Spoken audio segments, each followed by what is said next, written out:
Welcome back, friends. Yes, if one wants to, tying up briefly what Sarah said, if one wants to figure out how to, I don't know, put a table together, YouTube is perfectly fine for that.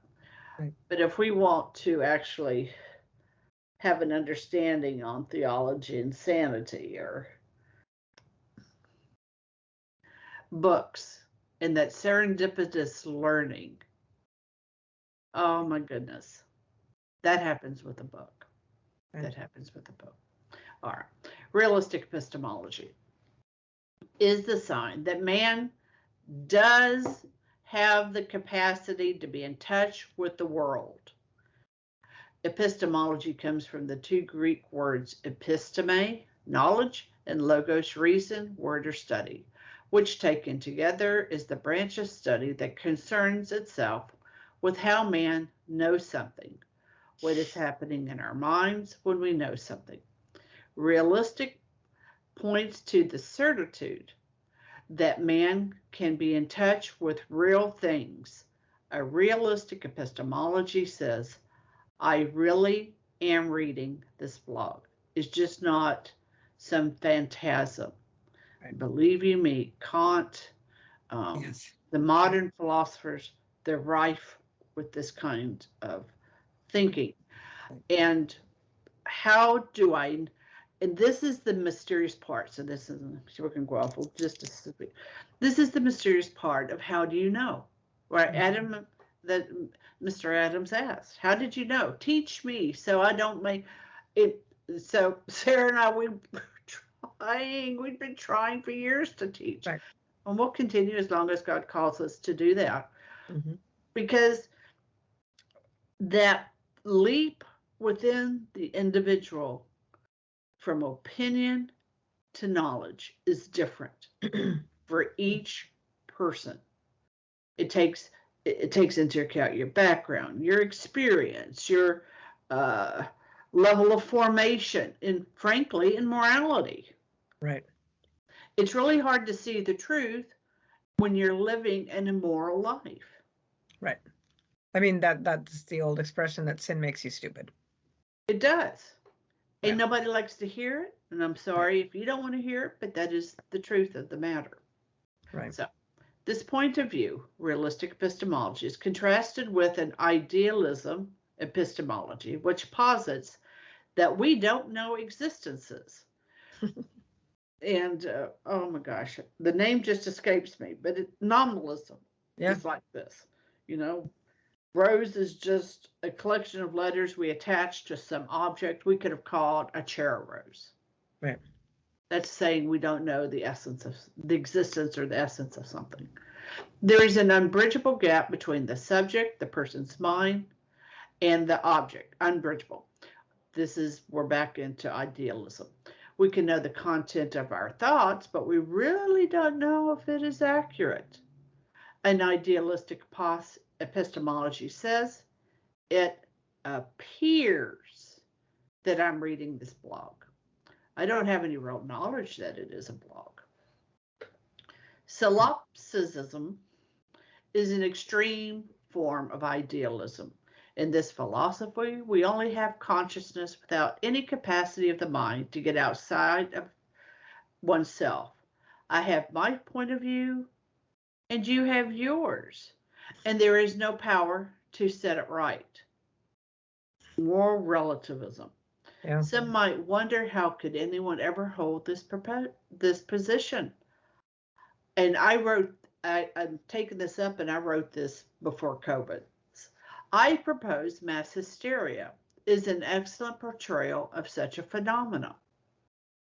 And that's what we've had these past several years. Yeah, absolutely. Idealism and solipsism leads to agnosticism because we really don't know anything outside of our consciousness. Maybe the cat exists or not. No way to know for sure, and it really does not matter, as matter itself is unimportant. Without a realistic epistemology, We cannot have certitude of the real order of things, especially about the natural world and the soul. And then we cannot have truth. Man is created for truth, and without certitude of it, he becomes fearful and Right. despondent. He is stuck in a kind of agnosticism about everything, especially those things that transcend the physical world, the metaphysics of things. The agnosticism, this agnosticism has devastating effects on theology because it ultimately says that we cannot know the doctrines of our faith.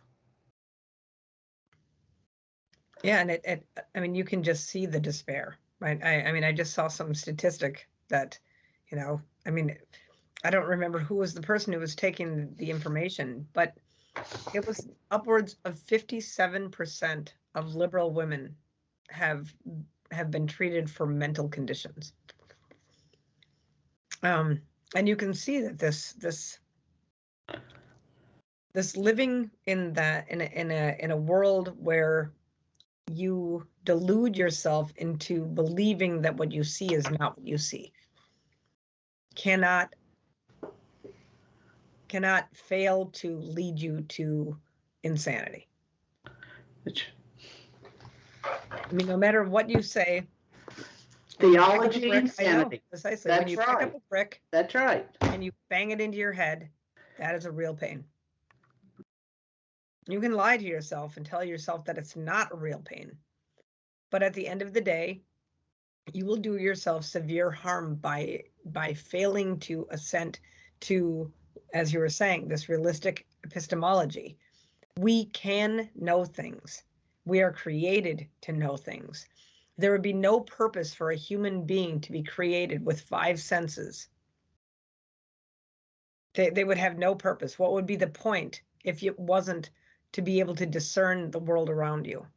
You to live in an idealistic, or what was the other term they use, an idealistic epistemology or a false epistemology, whatever, however you want to articulate it.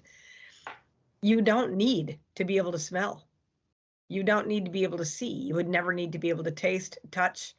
All of those things would be irrelevant because you would not exist in a world like that to be in communion with any other person. You would only exist for yourself, and then you would be theoretically self-sufficient, presumptively, right? But we know that that's a lie. Even in that book that the encyclical that you were reading, Divini Ilius Magistri, yes, he says in there very, very clearly that the human family, although a primary element in like one of the 3 levels of education, is not sufficient of itself, right? That's Both true. the society, the natural society, and then the church, which is a supernatural society, are complete in and of themselves because they can supply the needs of the individual. And in this world, this false world that you are creating with this refusal to assent to the 5 senses, with a refusal to assent to the reality around you, you make yourself, you pretend and you delude yourself into thinking that you are self-sufficient and that you don't need, like this whole concept of the Randian rugged individualism is so detrimental to the human person because man was not made to live alone. That's right. That's right. That's right. All right, my friends, in the next episode, let us take up objective ethics as we move along here. And I see I posted these thoughts back in 2018, February 2018, 2 years before the Troubles. All right, my friends, let us pick up in the next episode. Till then, fides et ratio.